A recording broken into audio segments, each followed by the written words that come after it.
Hello everyone, my name is Alisha and welcome back to my channel. जैसे कि इस video के थंबनेल से आपको पता चल ही चुका होगा कि आज मैं किस बारे में बात करने जा रही हूँ। तो आज मैं बात करने जा रही हूँ गवर्नमेंट जॉब इन इंडिया और जॉब इन अब्रॉड। और सबसे पहले मैं आपको ये बताना चाहती हूँ कि मैंने दोबारा से ये टॉपिक क्यों चुना है। तो जो लोग मेरे चैनल पे न्यू है, मैंने सेम टॉपिक पे पहले भी एक वीडियो शूट किया है। तो ये जो वीडियो है ये उस टॉपिक का पार्ट 2 रहेगा, और अगर आपने पार्ट 1 नहीं देखा है तो प्लीज़ आप इस वीडियो के डिस्क्रिप्शन में जाएं और पहले पार्ट 1 देख लें और फिर उसके बाद पार्ट 2 देखें, ताकि आपको चीज़ें अच्छे से समझ आए कि मैं आगे और क्या बताने जा रही हूँ। पार्ट 1 बनाने के बाद मुझे काफ़ी सारे लोगों के डीएम और कमेंट्स आए कि उस वीडियो ने उनको काफ़ी हद तक हेल्प किया है डिसाइड कर पाने में कि उन्हें आगे क्या करना है। But at the same time काफ़ी सारे लोगों के अलग अलग तरह के कंसर्न्स भी सामने आए, तो मैंने कुछ और रिसर्च किया और मैंने यहाँ पे जो लोग ऑलरेडी गवर्नमेंट जॉब से आए हैं, जो लोग अभी अभी आ रहे हैं, उन सब से ही मैंने बात की और उनका भी मैंने फीडबैक लिया कि उनका क्या सोचना है। और उसके बाद मैंने डिसाइड किया कि डेफिनेटली इस टॉपिक पे एक पार्ट 2 बनता है, तो इसलिए ये वीडियो मैं दोबारा एक पार्ट 2 बना रही हूँ जिसमें जो भी और कंसर्न्स हैं वो मैं कवर कर पाऊँ। सो आई होप इस वीडियो को देखने के बाद आपकी कंफ्यूजन दूर हो सके। एंड प्लीज़ इस वीडियो को आप लास्ट तक देखें और कोई भी पार्ट इस वीडियो का मिस ना करें। तो बहुत सारी रिसर्च और बहुत सारे फीडबैक लेने के बाद मैंने इस वीडियो को 5 पॉइंट्स में डिवाइड किया है। मेरा पहला पॉइंट है marital status, second point children, third point dependent parents, fourth point assets, fifth point salary. Let's start with marital status. So in my opinion, if you are unmarried or single, तो आप definitely abroad move होना consider कर सकते हैं। Doesn't matter चाहे आपकी central government job है या स्टेट गवर्नमेंट जॉब है, अगर आप सिंगल हैं तो आप अब्रॉड मूव होना कंसीडर कर सकते हैं। और अगर आप मैरिड हैं और आपका जो स्पाउस है वो प्राइवेट जॉब में है, तो मैं आपको बोलूँगी आप भी अब्रॉड मूव होना कंसीडर कर सकते हैं, क्योंकि डेफिनेटली जितनी भी आपके हस्बैंड की सैलरी इंडिया में है उससे कई गुना ज़्यादा आपके हस्बैंड की सैलरी यहाँ पे होगी। एंड अगर आपके हस्बैंड की वहाँ पे प्राइवेट जॉब है और अगर वो सेम फील्ड की जॉब उनको यहाँ पे नहीं भी मिल रही है, तो वो कोई भी रैंडम जॉब यहाँ पे कर सकते हैं। और ऐसा नहीं है कि यहाँ पे किसी रैंडम जॉब में उनको रिस्पेक्ट नहीं मिलेगी। यहाँ पे हर एक प्रोफेशन की बहुत ज़्यादा रिस्पेक्ट है, चाहे वो किसी स्टोर में काम करे या फिर किसी इंडियन स्टोर में काम करे, किसी सुपरमार्केट में, किसी पेट्रोल पंप में, कहीं पे भी काम करे। वो कोई भी रैंडम जॉब कर सकते हैं, किसी भी रेस्टोरेंट, होटल, कहीं पे भी जॉब कर सकते हैं। और यहाँ पे सबको इक्वली देखा जाता है, यहाँ पे सबकी जॉब बहुत रिस्पेक्टफुल होती है। तो डेफिनेटली अगर आप सेंट्रल गवर्नमेंट या स्टेट गवर्नमेंट में है और आपके हस्बैंड की अगर प्राइवेट जॉब है, तो आप भी कंसीडर कर सकते हैं अब्रॉड मूव होना, क्योंकि डेफिनेटली आपके हस्बैंड की जो सैलरी होगी वो यहाँ पे अच्छी खासी होगी as compared to Indian private job. Now let's talk about those who are married और जिनके हस्बैंड भी गवर्नमेंट जॉब में है। तो यहाँ पे मैं आपके हस्बैंड की गवर्नमेंट जॉब को 2 पार्ट्स में डिवाइड करना चाहूँगी। तो पहले हम उन लोगों के बारे में बात कर लेते हैं जो मैरिड हैं और जिनके स्पाउस किसी ऐसे गवर्नमेंट जॉब में है जो कि सिर्फ इंडिया तक लिमिटेड है, जैसे कि किसी इंडियन बैंक या टैक्स ऑफिस, पासपोर्ट ऑफिस या पैन कार्ड का ऑफिस, पीएफ का ऑफिस। तो अगर आपके हस्बैंड किसी ऐसे गवर्नमेंट जॉब में है जो सिर्फ इंडिया तक लिमिटेड है और बाहर आके उनको सेम लेवल ऑफ जॉब नहीं मिलेगी क्योंकि वो सिर्फ इंडिया में है, तो डेफिनेटली इन माय ओपिनियन आपको अब्रॉड मूव होने का नहीं सोचना चाहिए, because you both are working in government sector. आप दोनों की एक वेल पेड जॉब है, एक रिस्पेक्टफुल जॉब है, आपके हस्बैंड की भी आपकी भी। और आपका फ्यूचर भी सिक्योर होगा क्योंकि आप दोनों का पीएफ कट रहा होगा अच्छा खासा। तो ऐसी सिचुएशन में आपको अब्रॉड मूव होना नहीं सोचना चाहिए, बट स्टिल अगर आप मूव होना चाहते हैं तो बाकी भी फैक्टर्स के बारे में आप सोच लें। Let's move on to second point, which is children. So if you have no children, then definitely it's a yes. आप कंसीडर कर सकते हो अब्रॉड मूव होना, सिर्फ आपको अपने स्पाउस के बारे में सोचना, और वो हम पहले डिस्कस कर चुके हैं। और अगर आपके बच्चे 10th क्लास बिलो हैं, अगर वो अभी तक 10th में नहीं पहुंचे, अगर वो 10th क्लास बिलो है, तब भी आप कंसीडर कर सकते हो मूव होना। पर अगर आपके बच्चे 10th क्लास में है, 11th में जाने वाले हैं, या फिर 9th में है और 10th में जाने वाले हैं, तो ये जो स्टेज है ना, ये बहुत ही क्रूशियल है। ऑलरेडी उस टाइम तक जो बच्चे का माइंड होता है वो इस टाइप से हो जाता है कि मुझे अब बड़े होके क्या करना है, मुझे क्या बनना है, उसी उसी हिसाब से वो अपने सब्जेक्ट्स चूज़ करेगा या करेगी 11th क्लास में। तो ये वाला जो टाइम है उसके लिए वैसे ही इतना स्ट्रेसफुल है, ऊपर से आप उसको ये एक स्ट्रेस दे दोगे कि लेट्स मूव टू अब्रॉड। तो मैं कहूँगी ऐसे टाइम पे आपको, अगर आप अब्रॉड मूव होना चाह भी रहे हैं तो बच्चों के साथ आप अब्रॉड मूव होना कंसीडर नहीं करें। पर मुझे पता है ये बहुत मुश्किल होता है अगर आप बच्चों के बिना मूव हो रहे हैं। तो उस टाइम के लिए मैं बोलूँगी ये वाला टाइम क्योंकि उनके लिए बहुत क्रूशियल है, तो डेफिनेटली आप बच्चों को बिठाएं और उनसे बात करें if they are ready for it.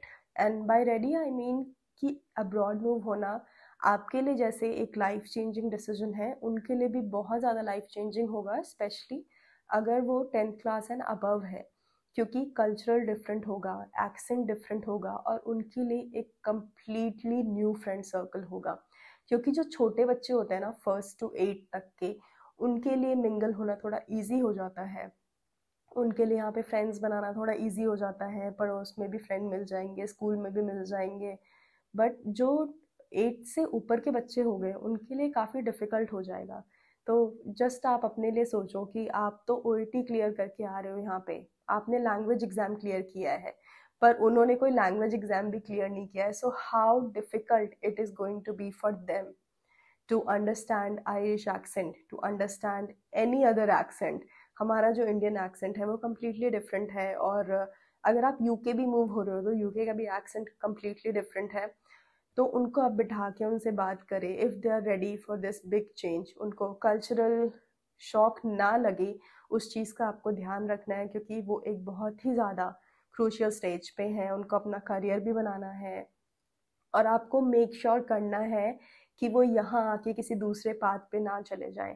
तो इसलिए उनको आप पहले से ही प्रिपेयर करके लाएं कि वो मेंटली प्रिपेयर रहें एक न्यू फ्रेंड सर्कल के लिए, न्यू एक्सेंट के लिए और completely new culture, new study environment के लिए। So if they are ready, they are willing to adjust, they are willing to relocate, then definitely it's yes. But if ऐसा भी हो सकता है वो आपकी खुशी के लिए हाँ बोल दे, पर आपको उनको समझना ज़रूरी है। तो अगर वो खुश है शिफ्ट होने के लिए, एडजस्ट करने के लिए, और आप अपने बच्चे को सबसे अच्छी तरह जानते हैं, तो अगर आपको लगता है कि आपका बच्चा ऐसे एनवायरनमेंट में एडजस्ट कर सकता है अपने आप को, तो आप डेफिनेटली कंसीडर कर सकते हैं मूव होना। चलिए बात कर लेते हैं थर्ड पॉइंट के बारे में, जो कि है डिपेंडेंट पेरेंट और पेरेंट।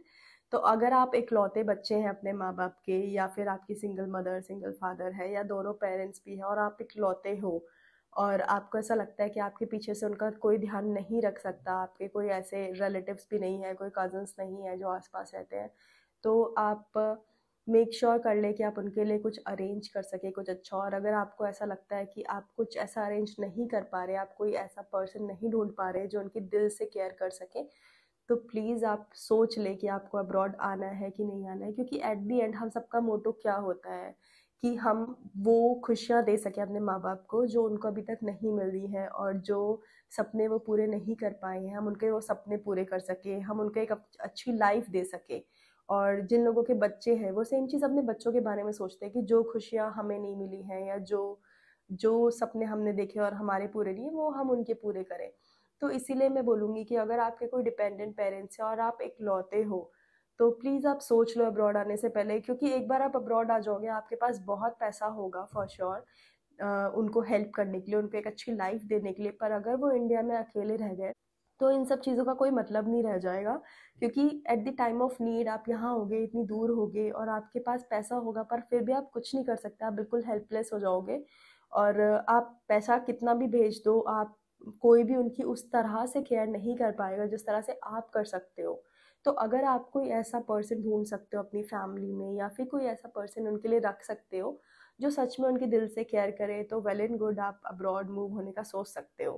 क्योंकि what kills me most is the time zone difference, और वो इतना ज़्यादा अनोइंग है जो टाइम डिफरेंस है। क्योंकि जब आप जगे हुए हो, अभी मैं वीडियो बना रही हूँ, अभी रात के 9 बज रहे हैं, मुझे पता है इंडिया में सब लोग सो रहे होंगे, तो मैं मोस्टली रात में वीडियो बनाना पसंद करती हूँ। तो इसी तरह से मैं इस टाइम पे किसी को फ़ोन नहीं कर सकती, और उनको भी जब कोई इमरजेंसी हो रात में, तो यहाँ पे दिन हो रहा होगा, तो वो सोचेंगे मैं ड्यूटी पे हूँ, मैं सो रही हूँ। तो ऐसा जो टाइम जोन डिफरेंस होता है वो बहुत ज़्यादा आपको अंदर से तोड़ देगा, आप उनकी ज़रूरत के टाइम पे अवेलेबल नहीं होगे, आपकी ज़रूरत के टाइम पे वो अवेलेबल नहीं होंगे। तो आप ये इंश्योर कर लो कि जब आप अब्रॉड मूव हो रहे हो तो आप किसी ऐसे पर्सन को वहाँ पे उनके लिए छोड़ के आओ जो उनकी हर टाइम ज़रूरत के टाइम पे मदद कर सके। ऑन दी अदर हैंड, अगर आपका कोई भाई बहन है, आपका कोई कज़न है, या आपके कोई बहुत अच्छे कनेक्शन है अपने रिलेटिव्स के साथ, वो और आपके रिश्तेदार आस पड़ोस में रहते हैं, या फिर कोई नेबर है जो कि बहुत अच्छे हैं, परिवार की तरह है, उनका ध्यान रखते हैं, तो आप डेफिनेटली कंसीडर कर सकते हो अब्रॉड मूव होना। अच्छे से पैसे कमा के उनको अच्छा पैसा घर भेज सकते हो। ऑल्सो अगर आप ये सोच रहे हो कि मैं अब्रॉड मूव हो जाऊँ और उसके बाद मैं अपने पेरेंट्स को बुला लूँ, तो इसके लिए मैं ये कहना चाहूँगी, आप चाहे किसी भी कंट्री में मूव होते हैं, चाहे आप US, New Zealand, Australia, UK, Ireland, आप कहीं भी मूव हो रहे हैं, पेरेंट्स को बुलाने का प्रोसीजर हर जगह पे बहुत लेंदी रहेगा और कॉस्टली रहेगा एट द सेम टाइम। बहुत सारे डॉक्यूमेंटेशन होते हैं, और जो फाइल रिजेक्शन, फाइल डिनाइल के चांसेस है वो भी बहुत हाई होते हैं, और अगर आपकी एक बार फाइल रिजेक्ट हो जाए तो आपको दोबारा लगाने में बहुत प्रॉब्लम होती है और आपको दोबारा से सब कुछ शुरू करना पड़ता है। एट दी सेम टाइम मैं आपको ये भी बता देना चाहती हूँ कि आप जब अब्रॉड आ जाते हो तो आप आते ही अपनी पेरेंट के लिए अप्लाई कभी नहीं कर पाओगे, क्योंकि उसके लिए आपको स्पेसिफिक सेविंग दिखानी पड़ेगी, उनके लिए ट्रैवल इंश्योरेंस लेना पड़ेगा, हेल्थ इंश्योरेंस लेना पड़ेगा, वो सब कुछ बहुत कॉस्टली होगा। तो उन सब के लिए आपको यहाँ पे काफ़ी सेविंग करनी पड़ेगी, वो सब स्टार्ट करने से पहले। अगर आप अपने पेरेंट्स को यहाँ पे जल्दी से जल्दी बुलाना चाहते हो अपने पास, तो यहाँ पे मोस्टली लोग क्या करते हैं, टूरिस्ट वीज़ा पे बुलाते हैं पेरेंट्स को। तो आप टूरिस्ट वीज़ा पे बुला सकते हो, पर टूरिस्ट वीज़ा पे हर कंट्री में 3 से 4 महीने तक ही आप पेरेंट्स को रोक सकते हो, उसके बाद उनको वापस भेजना पड़ेगा, फिर दोबारा आप बुला सकते हो। तो इस तरह से कर सकते हो। एक और ऑप्शन ये होता है कि अगर आपके डिपेंडेंट पेरेंट्स हैं, अगर आपकी सिंगल मदर है या सिंगल फादर है, तो उनको जो डिपेंडेंट पेरेंट्स होते हैं उनको वीज़ा मिलना थोड़ा इजी हो जाता है, पर थोड़ा इजी होता है, वो भी उतना ही मुश्किल है जितना पेरेंट्स को मिलना है, क्योंकि उसके लिए भी आपको इनकम सेम दिखानी पड़ेगी, प्रोसेस पूरा सेम होगा और फाइल भी सेम तरीके से लगेगी। पर फिर भी जो मैंने यहाँ पे जो मैंने रियलाइज़ किया है कि डिपेंडेंट पेरेंट्स को थोड़ा ईजी होता है वीज़ा मिलना किसी भी कंट्री में। तो अगर आपकी सिंगल मदर है, सिंगल फादर है, तो पॉसिबिलिटी बढ़ जाएगी आपके पेरेंट्स को यहाँ पे लेके आने की। पर अगर आप दोनों पेरेंट्स को लेके आना चाहते हो, अगर आप मम्मी पापा दोनों को लेके आना चाहते हो, या father in law mother in law दोनों को लेके आना चाहते हो, तो it's going to be very very tough, और उसके लिए आपको काफ़ी ज़्यादा सेविंग्स यहाँ पे दिखानी पड़ेगी। आपको यहाँ पे स्पेशली अगर आप ऐसे पेरेंट्स को लेके आ रहे हो तो आपको यहाँ पे घर भी दिखाना पड़ेगा। अगर जैसे आप 1 बेडरूम में रहते हो और आप पेरेंट्स को लेके आ रहे हो, तो आपको 2 बेडरूम में दिखाना पड़ेगा। और अगर आपके पास 2 बच्चे भी हैं और आप दिखा रहे हो कि मेरे पास 2 बच्चे भी हैं, मेरे पास पेरेंट्स भी हैं, तो आपको 3 बेडरूम का घर लेना पड़ेगा। तो अगर आप रेंट पे रहते हो तो आपको घर भी चेंज करना पड़ेगा। तो ये भी होता है, और ये सिर्फ आयरलैंड के लिए नहीं है, ये हर कंट्री के लिए है। और अगर आप उनको नहीं भी बताओगे तो उनको पता तो चल ही जाना है, क्योंकि आप जब वीज़ा के लिए अप्लाई करते हो तो आप अपने लैंडलॉर्ड का पूरा रेफरेंस वगैरह सब देते हो, तो काफ़ी बार ऐसा होता है कि वो लोग क्रॉस चेक करते हैं, काफ़ी बार ऐसा ये भी होता है कि वो लोग क्रॉस चेक नहीं करते हैं। इसीलिए अगर आपके कोई डिपेंडेंट पेरेंट्स हैं तो आप उनके लिए अच्छे से सारी अरेंजमेंट कर लो यहाँ पे आने से पहले। अगर आपकी सिबलिंग्स हैं तब तो बहुत ही अच्छी बात है, पर अगर सिबलिंग्स नहीं है तो सारी चीज़ों को आप मद्देनज़र रखते हुए आगे आप अपना डिसाइड करें। चलिए बात कर लेते हैं फोर्थ पॉइंट के बारे में, जो कि है एसेट्स। और एसेट से यहाँ पे मतलब है मेरा घर, गाड़ी, प्रॉपर्टी, या फिर कोई फैमिली बिजनेस जो कि अच्छा खासा चल रहा है। तो घर के लिए काफ़ी सारे लोग बोलेंगे कि हर किसी के पास अपना घर होता है। तो अपने घर से यहाँ पे मेरा मतलब आपके मम्मी पापा का या आपके इन लॉज का घर नहीं, घर से मेरा मतलब है आपका अपना घर, जो आपकी फैमिली के लिए होगा, जो आपकी एक्सटेंडेड फैमिली के लिए होगा, जो सिर्फ आपका होगा। तो अगर आपके पास अपना घर है, अपनी गाड़ी है, और आपकी कोई एक प्रॉपर्टी है apart from your own house, जो कि आप रेंट पे चला रहे हो या सिर्फ खाली पड़ी है, प्लॉट है, जो भी है, या फिर अगर प्रॉपर्टी नहीं है तो कोई फैमिली बिजनेस है, साइड बाय साइड आप कोई और बिजनेस कर रहे हो, तो इस केस में मैं डेफिनेटली बोलूँगी कि आपको अब्रॉड मूव होने के लिए नहीं सोचना चाहिए। क्यों नहीं सोचना चाहिए? क्योंकि ऑलरेडी आपके पास एक सेंट्रल गवर्नमेंट जॉब तो है ही, उसके अलावा आपके पास स्टेबिलिटी है, आपकी सोशल इमेज है, और चौथी चीज़ आप कंफर्टेबल हो, आप पीस में हो। बट जस्ट इन केस अगर आपको लगता है कि आपका लाइफस्टाइल अच्छा नहीं है, आपको एक अच्छे लाइफस्टाइल के लिए यूरोपियन कंट्री या यूएस या कहीं ऐसे मूव होना है तो वो एक अलग सिनेरियो है। या फिर आप इंडिया की सड़कों पे गाड़ी चला चला के बोर हो गए हो और आपको मन कर रहा है यूरोपियन, अब मैं यूरोपियन सड़कों पे ही गाड़ी चलाऊंगी या चलाऊंगा, तो आप आ सकते हो। या आपको लग रहा है कि अब इंडिया की गर्मी बर्दाश्त नहीं हो रही, अब ठंड में रहना है, तो आप आ सकते हो। तो जस्ट मैसिंग, अगर ऐसा कुछ रीज़न है, अगर लाइफस्टाइल रीज़न है, तो आप डेफिनेटली कंसीडर कर सकते हो। पर अगर आपके पास ये सारे एसेट्स हैं ऑलरेडी और आप सिर्फ ऐसा सोच रहे हो कि मैं अब्रॉड जाऊंगी और बहुत सारा पैसा कमाऊंगी, तो मैं आपको ये बोलूँगी ये बिल्कुल भी एक अच्छा डिसीजन नहीं होगा आपका अब्रॉड आना। क्योंकि यहाँ पे जो लोग अपनी सेंट्रल और स्टेट गवर्नमेंट जॉब छोड़ के आए हैं और जिनके पास पीछे बहुत प्रॉपर्टी है और फैमिली बिजनेस भी चल रहा है, अब वो इसी उसमें सोच रहे हैं कि अब क्या करें, वापस जाएं या यहीं रहें। क्योंकि फैमिली बिजनेस भी क्लोज नहीं कर सकते, वो अच्छा खासा चल रहा है। और यहाँ पे उस फैमिली बिजनेस को चला भी नहीं सकते because it's a different business, वो इंडिया में है। यहाँ पे तो अगर दोबारा से सब कुछ शुरू करना है तो बहुत प्रॉब्लम होगी। तो इसीलिए अगर आपके पास ये सब कुछ है, स्टेबिलिटी है, कंफर्ट है आपका, आपके पास एक सोशल इमेज है, आपकी रिस्पेक्ट है, क्योंकि एक बार आप अब्रॉड आओगे ना, आपकी ये सारी चीज़ें चली जाएंगी, ये सब चीज़ें आपकी ख़त्म हो जाएंगी, आपको दोबारा से सब कुछ शुरू करना पड़ेगा। आपका वो कंफर्ट लेवल चला जाएगा, आपकी वो स्टेबिलिटी चली जाएगी, आपका वो पीस चला जाएगा, आपकी वो सोशल इमेज, सोशल रिस्पेक्ट वो चली जाएगी। और यहाँ पे आपको एक दोबारा से एक नई शुरुआत करनी पड़ेगी। अगर आप उन सब चीज़ों के लिए रेडी हो, देन गो फॉर इट। तो चलिए बात कर लेते हैं लास्ट पॉइंट के बारे में, जो कि है सैलरी। और सैलरी मैंने अपनी पुरानी वीडियो में भी डिस्कस किया था, बट मैं इस वीडियो में दोबारा से डिस्कस करूंगी, क्योंकि मुझे ऐसा लगता है कि सैलरी एक बहुत इंपॉर्टेंट फैक्टर है लोगों का अब्रॉड मूव होने के लिए। तो ये इसलिए बहुत ज़रूरी है कि सेकेंड पार्ट में भी डिस्कस हो। तो अगर आप स्टेट गवर्नमेंट और सेंट्रल गवर्नमेंट में एम्प्लॉय हैं और आप परमानेंट एम्प्लॉय हैं, तो अगर आप परमानेंट एम्प्लॉय है, आपके पास सैलरी तो एक प्लस पॉइंट है ही, पर उसके अलावा आपके पास और भी काफ़ी सारी पर्क्स होंगी। तो मैं कहूँगी कि आप, इन माय ओपिनियन, आप एक बार दोबारा से सोचें और जितने भी और जो मैंने पॉइंट्स बताए हैं इस वीडियो में और पुरानी वीडियो में, उन सबको आप कंसीडर करें, उन सबको आप दोबारा से एक्नॉलेज करें। और अगर वो सारे पॉइंट्स आपकी सैलरी को ओवरवे करते हैं, तो आप डेफिनेटली कंसीडर कर सकते हो अब्रॉड आना। पर अगर आप कॉन्ट्रैक्ट बेसिस पे लगे हुए हो, स्टेट पे लगे हुए हो या सेंट्रल गवर्नमेंट में लगे हुए हो, और आपको पता है कि आपके परमानेंट होने का कोई चांस नहीं है, तो डेफिनेटली आप पढ़ाई करो, आप ओईटी आइल्स क्लियर करो और आप अब्रॉड मूव होने का सोचो। क्योंकि अगर आप वहाँ पे कॉन्ट्रैक्ट बेसिस में फंस के रह गए, आपका कॉन्ट्रैक्ट रिन्यू करते रहेंगे, कभी परमानेंट नहीं करेंगे और आपको बाद में कोई फ़ायदा नहीं होगा। तो इसलिए प्लीज़ वहाँ पे मत रुको, आप छोड़ दो, क्लियर करो और बाहर निकल जाओ। और डेफिनेटली अगर आप कॉन्ट्रैक्ट में वहाँ पे हो, तो कुछ लोगों ने मुझे डीएम में ये भी पूछा कि हम कॉन्ट्रैक्ट में हैं और हमारी सैलरी 50,000 है, 80,000 है, तो क्या आपको लगता है कि हमारे लिए अब्रॉड आना सही डिसीजन होगा? तो बिल्कुल ये सही डिसीजन होगा। चाहे आपकी सैलरी 80,000 है, तब भी आपके लिए बिल्कुल सही डिसीजन होगा, क्योंकि आप वहाँ पे कॉन्ट्रैक्ट में लगे हुए हो, आपका कोई ग्रोथ नहीं होगा वहाँ पे। और यहाँ पे मैं ये बोलूँगी कि आप और भी फैक्टर्स को इसमें आप कंसीडर करो, अपने स्पाउस को, और जो मैंने बाकी वीडियो, पहले वाली वीडियो में जो फैक्टर्स बताए हैं और जो इस वीडियो में मैंने पहले पॉइंट बताए हैं, और अगर वो सारे पॉइंट भी आपके फेवरेबल है अब्रॉड मूव होने के लिए, तो डेफिनेटली आप अब्रॉड मूव होना कंसीडर करो। क्योंकि यहाँ पे आपको जितनी भी सैलरी बताई जाएगी उससे थोड़ी बहुत हमेशा ज़्यादा ही आती है, क्योंकि संडे को यहाँ पे डबल डबल पे मिलता है, बैंक हॉलीडेज में डबल पे मिलता है। और सबसे अच्छी बात यह है, इंडिया में अगर हम ओवर टाइम करते थे, तो मुझे आप लोगों का नहीं पता, पर अगर जैसे हम कभी ओवर टाइम करते थे, मैंने प्राइवेट गवर्नमेंट दोनों में काम किया है, तो ओवर टाइम के बदले हमें एक ऑफ मिल जाता था। पर इधर ऐसा नहीं है। इधर अगर आप ओवर टाइम करते हो तो आपको ओवर टाइम के पैसे मिलेंगे।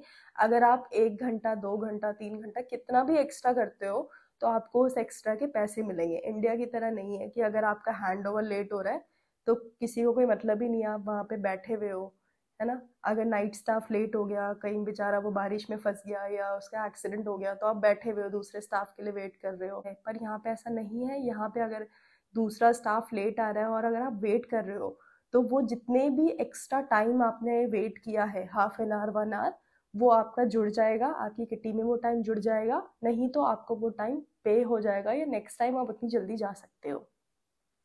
तो इसलिए ये सब चीज़ें यहाँ पे अच्छी हैं। तो अगर आप कॉन्ट्रैक्ट पे वहाँ पे हो, तो छोड़ दो और यहाँ आ जाओ। मैं बस एंड में एक चीज़ कह के ख़त्म करना चाहूँगी, एंड आई एम सॉरी, ये एक चीज़ मेरे पॉइंट्स में नहीं थी, ये अभी अभी मेरे दिल में आई, तो मैंने सोचा मैं अपने दिल की बात आपको बता दूँ।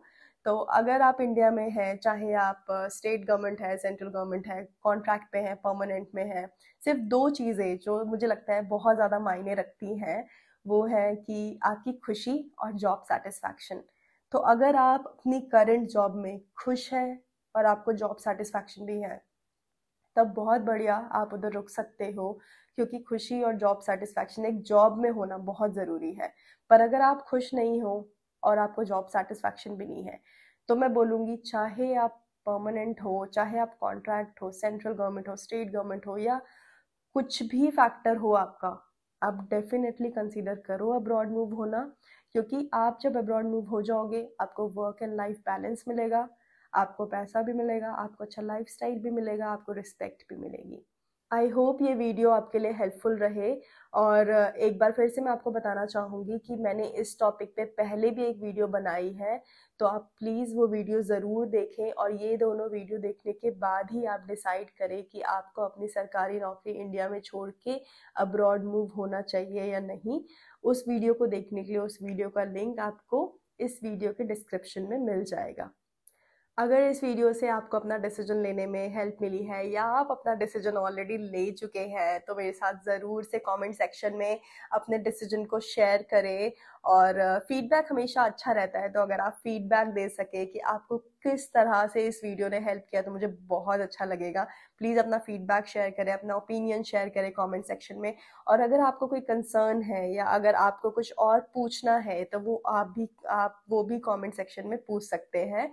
इसके अलावा अगर आपको मेरी वीडियोस अच्छी लगती हैं, तो प्लीज़ वीडियो को लाइक कर दे, चैनल को सब्सक्राइब कर दे, और अपने कलीग्स और अपने फ्रेंड्स के साथ जो अब्रॉड मूव होना चाहते हैं, उनके साथ ये वीडियो को ज़रूर से शेयर कर दे, और मेरे चैनल के बारे में भी उनको बता दे, स्पेशली अगर वो आयरलैंड आना चाहते हैं। और मैं आपसे मिलती हूँ अपनी अगली वीडियो में। अगर आपको मेरी डे टू डे अपडेट्स के लिए मुझे फॉलो करना चाहते हैं, तो आप मुझे इंस्टाग्राम पे भी फॉलो कर सकते हैं। Until next time, bye bye. Take care of yourself and your family.